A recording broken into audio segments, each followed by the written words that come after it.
Of course, the House passed legislation to make ByteDance, sell off TikTok. What is the Senate going to do?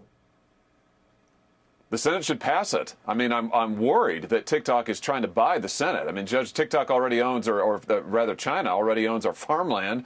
They own our factories. They want to own the Senate. And they're spending money. Believe me, it's you and I talk right now. They are spending money to try and buy votes in the Senate. We cannot allow that to happen. We need to show that the American people are still in charge of American social media and all American media. We need to ban TikTok in the United States. If China won't sell it, then we need to. Well, the reason why I raise that is if ByteDance in China is the one that owns the driver that makes TikTok effective, isn't it true that under Chinese law, the Chinese Communist Party says that data that you're gaining access to in order to make your algorithm work, we want a copy of that data? If they said that to ByteDance in the future, ByteDance would have to give it to them. That's my understanding. And if they went to them and said, we want you to change your algorithm so that Americans start seeing videos that hurt this candidate or help that candidate in the upcoming election, ByteDance would have to do that under Chinese law. That's my understanding. And if they said, we want you to put out videos that make Americans fight with each other or spread conspiracy theories and get them at each other's throat, ByteDance can't go to Chinese court and fight the Communist Party. They would have to do it.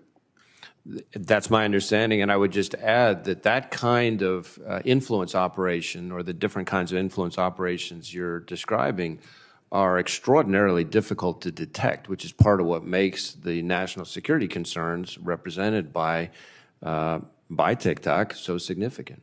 TikTok is based in China. In China, there is no such thing as a private company. The ruling authority, the Chinese Communist Party, and its leader, Xi Jinping, have their hands deep in the inner workings of the company, with devastating consequences for our own personal freedoms. And in compliance with Chinese law, TikTok's parent company, ByteDance, is legally required to support the work of the Chinese Communist Party. And under ByteDance ownership structure, the Chinese government has the ability to manipulate TikTok's algorithm, surveil its users, and conduct influence operations that quietly populate Americans' For You pages. This is a problem because TikTok isn't just an app for funny dance videos. It is increasingly a news source for Americans under the age of 30.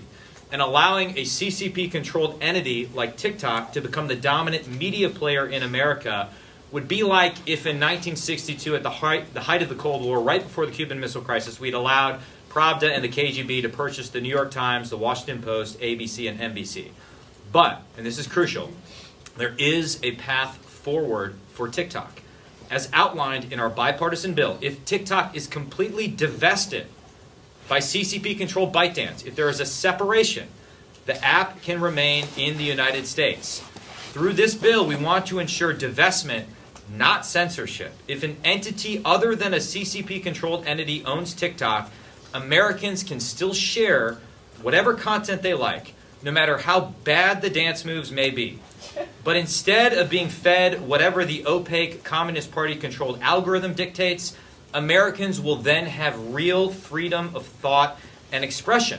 And for TikTok's users, employees, and investors, I would submit this bill provides the only path for the app to continue its operations in the United States without threatening Americans' online freedom, privacy, and security.